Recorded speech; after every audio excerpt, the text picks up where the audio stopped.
আসসালামু আলাইকুম। কেমন আছেন সবাই? আশা করি সবাই ভালো আছেন। তবে হ্যাঁ ভাই, আমি ভালো না। আর ক্যাঙ্কা করে ভালো থাকুম।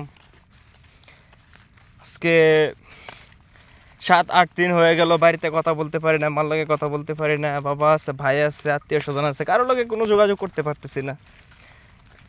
তারই নাম মনে হয় প্রবাসী, পুরা কপাল। হ্যাঁ, আমরা এই প্রবাস আসছি কাদের জন্য? দেশের জন্য, দেশের মানুষের জন্য, দেশের উন্নয়নের জন্য। এখন আমাদেরকে এরকমভাবে বিপদে ফেলাটা তাদের কি উচিত হইল কিনা সেটা আমি জানি না। আমার মনে হয় না যে সেটা উচিত। তো দেশের যা পরিস্থিতি, দেশের যা অবস্থা, যা একটু একটু দেখতেছি, শুনতেছি, দেশের পরিস্থিতি মোটেই ভালো টিকতেছে না। কি যে হইব ভবিষ্যতে একমাত্র আল্লাহ জানে। তো ইনশাল্লাহ দোয়া করি খুব শীঘ্রই তাড়াতাড়ি দেশটা অনেক সুন্দরভাবে আগের মতো হয়ে যাইব।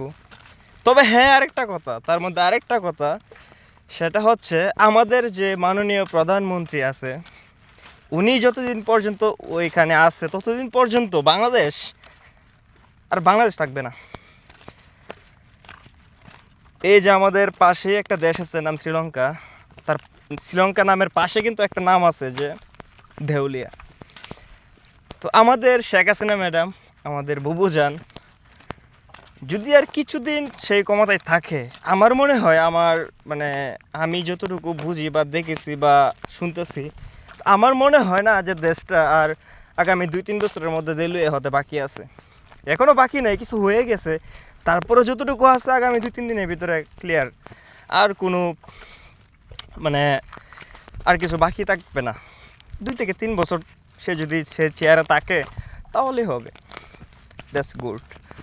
তবে এই দেশকে বাঁচাতে আমার আরও যত প্রবাসী ভাই আছে, আমার বড় ভাইয়েরা, আমার শ্রদ্ধেয় অনেক বোন আছে, ভাই আছে, আঙ্কেল আছে, কাকা আছে, যারা অনেক সিনিয়র আমার চেয়ে, অনেক বছর ধরে যারা প্রবাসী, অনেক কষ্ট করে পরিশ্রম করে টাকা ইনকাম করে, তাদের একটা উদ্যোগ আমার খুবই ভালো লাগছে। তাদের সাথে আমিও একমত, কারণ আমিও রেমিটেন্স যোদ্ধা, ঠিক আছে?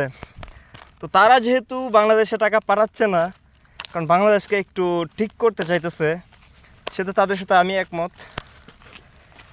আমিও টাকা পাঠাবো না ইনশাল্লাহ। দেখি সরকার কীভাবে চলে।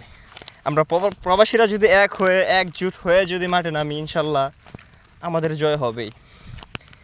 আর তার চেয়ে বড় কথা হচ্ছে, দেশে আমার যে ভাই আছে, বোনের আছে, যাদেরকে নির্মমভাবে গণহত্যা করা হচ্ছে, সেটার বিচার আমি অবশ্যই চাই। আর আমাদের যে মাননীয় প্রধানমন্ত্রী আছে, তাকে পদত্যাগ চাই আমি ইনশাল্লাহ। এটাই আমার শেষ কথা। সবাই ভালো থাকবেন, সুস্থ থাকবেন। আল্লাহ হাফেজ। আমার জন্য দোয়া করবেন। আমি আশিক, কাতার প্রবাসী। আসসালামু আলাইকুম।